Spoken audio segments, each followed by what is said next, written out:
Welcome, my lovelies. My name is Angela, and I am the creative heart behind Elfen und Helden. Today, I have a very special project, a simple bottle carrier with the witty inscription, Männerhandtasche. Basically, it means man's handbag. Well, it's practical, but stylish. Well, let's say we can do better, can't we? Let's transform to an industrial steampunk eye catcher. All the products I use can be found in my web shop. You'll find a detailed list of the products and a link to my shop in the description of the video. Before getting started, as always, I thoroughly cleaned my project, and for that I use White Lightning, Pristine Clean, or Terra Clean, whatever I have on hand, all from Dixie-Bell, all the same product. Simply scrub well with a sponge or cloth, rinse with clean water, and let it dry. The sign with the Männerhandtasche inscription is made of plastic. To ensure that the paint adheres properly, I prime it twice with bonding gloss from Dixie-Bell. This product is a bonding and blocking primer in one, ideal for tricky surfaces like plastic or glass. Now, things get exciting. Today, I'm using some damaged and older WoodUbend elements. They get a second chance and give the project extra character. For the top edge, I chose the motorcycle chain element WoodUbend 1395. The fact that these are leftovers from other projects, you will notice in the end. That's how I apply it. I apply the woody glue from Posh Chalk evenly with the brush direct on the surface this time. Warm it slightly with a heat gun to disactivate the glue and creates a strong initial adhesion. Attach the chain piece by piece, reheating as needed so it conforms perfectly and it gets soft and you can press it right onto the surface. I trim the excess piece with a cutter knife while the ornament is still warm. Once cooled, you can smooth the edges with a sandpaper if you want to. I remove the excess glue with a damp, lint-free cloth.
The next step, I'm preparing for the decoupage. The decoupage papers are semi-opaque, so the color underneath is influencing the vibrance of the decoupage paper. So I'm using a light color, a white from Dixie-Bell, and this is the drop cloth I'm using. While the paint dries, I give the rest of the bottle carrier a fresh look with the patina paints from Dixie-Bell. No rust and patina today, but metallic effect. You can use the patina paints as a regular metallic paint. I blend copper and bronzer to create a subtle color variation. The raw wood absorbs the paint beautifully, preserving its texture. The chain element also gets a coat of the patina paint. The coverage is really good, so that I'll need only one coat all over the whole project.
Now it's time for the decoupage. I'm using the Posh Chalk Decoupage paper He's Curious by Jonathan Mark Mendez. It features pocket watches, tools, tobacco tins, and more. A super cool vintage look and very masculine, I think. The paper is available in A3 and A1 size, and I'm using A3 today, which is going to be enough for 2 bottle carriers. And that's how I apply the decoupage paper. I first measured the size I need for this project and cut it to size.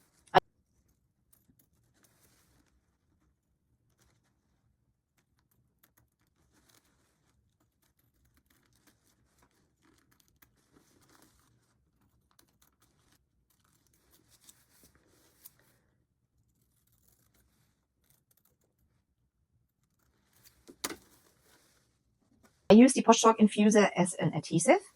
The Posh Chalk Infusor is originally meant for diluting the metallic pigments from Posh Chalk, but is also a great decoupage medium and a sealer. So it's basically one product with several purposes.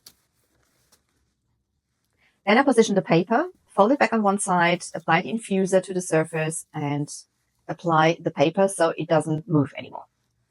This keeps it perfectly aligned. With the Posh Chalk decoupage papers, they are out of rice paper, which is pretty strong. You can apply the sealing layer directly on top when the paper is still wet. The Posh Chalk Infusor appears slightly milky at first, but dries completely clear. Super handy because you can see where you've already applied it.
Now the bottle carrier gets some cool gear details. I use the Posh Chalk Steampunk stencil and the color Midnight Sky from Dixie out of the chalk mineral paints. It's a near black shade. I'm starting with the stippling technique, which is the dabbing. This is very good for precise edges, but I'm switching over to the swirling technique where I'll move the brush in circular motions. This works best with very little paint and light pressure of the brush. It's a little quieter and a bit faster. For all techniques, only use a small amount of paint, otherwise it'll bleed under the stencil. But even if it does, no worries, the look is supposed to be vintage and slightly imperfect anyway.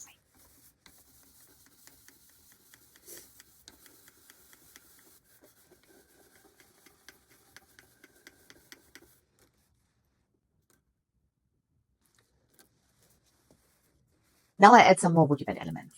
I paint the ornament beforehand since I don't want to alter the stencil design.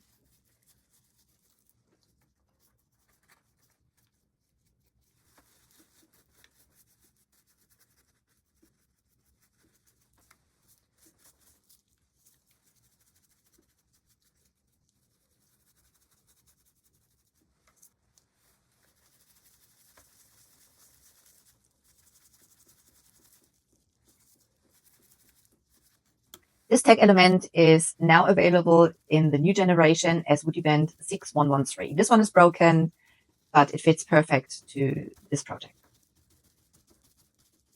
This time I've applied the glue directly to my pre-warmed ornament.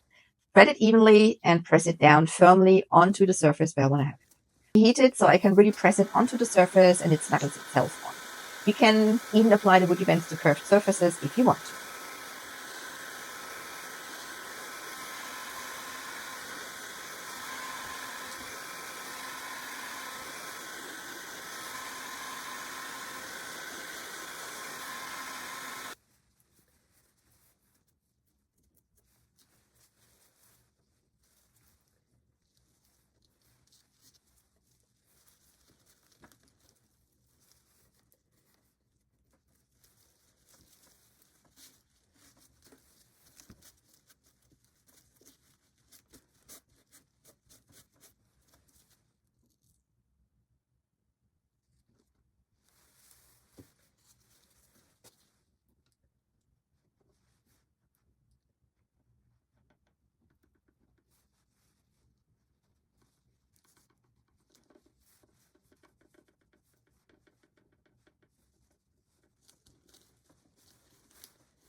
The excess glue I removed this time with a damp brush, as this ornament is pretty detailed. That works very well. You can use a Q-tip or a damp cloth also.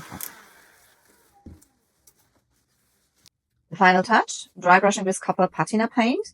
I use a dry brush with very little paint and lightly glide it over the raised areas of the ornaments in deep angle. Oh, in a flat angle. Always. I'm German after all, guys. So sometimes I'm losing my English. So in a very flat angle, I'll move it over the ornament just to offload the paint on the raised areas of the ornament. So inside, I want to have a nice finish also. And I'm using the No Pen Gel Stain from Dixie-Belle, which is an oil-based product. It is pretty smelly, so use it in a well-ventilated area, if not even outside. I'm mixing my custom color, and I'm using Espresso and Colonial Black, as I want to have a real dark color, but I don't really want to have black. So I hope that makes sense. Extra tip, as this is raw wood and I am going to seal it at the same time, I'm adding a dab of Big Mama's butter in the scent Fresh and Clean. This nourishes the wood at the end and masks the stain solvent smell with a fresh minty scent.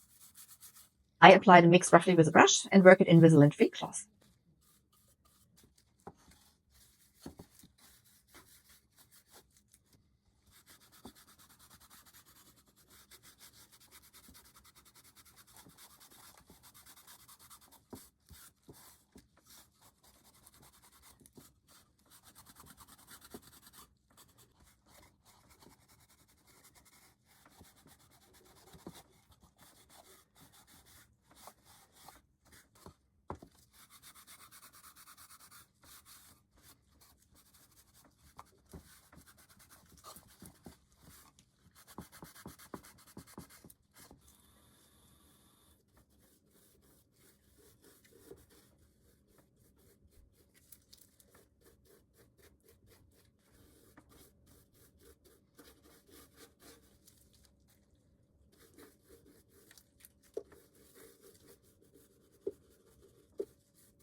The result, a beautiful, dark, almost black tone with a warm depth. What do you think? Since the cloth still holds plenty of the stain, I use it to darken and seal the rest of the bottle carrier.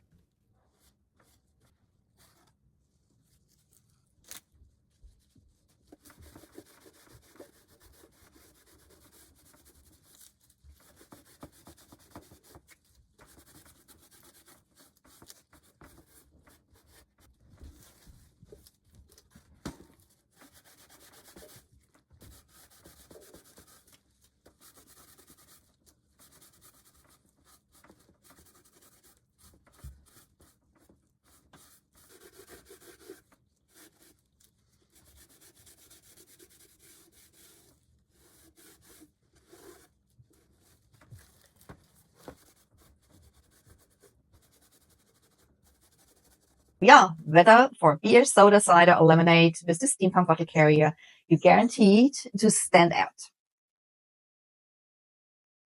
I hope you like it. You can shop that in my shop if you want to, as a finished product, or you can make it yourself. If you have any questions or suggestions, leave them in the comments or send me a message. I'll be happy to help you. And I'll be very happy also if you subscribe to my channel, if you hit the bell so you don't miss any of my tutorials in future. And for today, I'm saying thank you for watching this tutorial. I'm saying bye-bye, ta-da. Till the next time, your Master of Disaster, Angela. Bye, ta-da.